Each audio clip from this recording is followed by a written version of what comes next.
ماہ ربیع الاول کے ان ایام میں ہر طرف چراغاں ہے، بازار اور گھر لائٹوں سے سجے ہوئے ہیں۔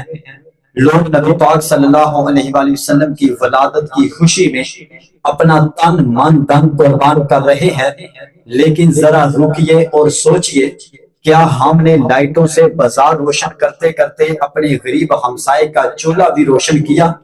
ہمارے نبی کریم صلی اللہ علیہ وآلہ وسلم اور صحابہ اکرام رضی اللہ تعالی عنہ اجمعین خود بھوکے رہ کے دوسروں کا پیٹ بھرتے تھے۔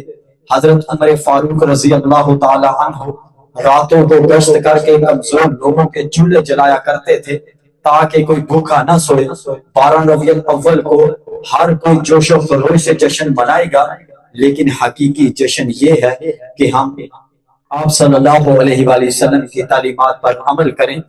گھر سجائیے، لیکن کسی غریب اور کمزور کا دل بھی سجائیے۔ اپنے ساتھ ساتھ اپنے ہمسائے کے چولہے کو بھی روشن کیجیے۔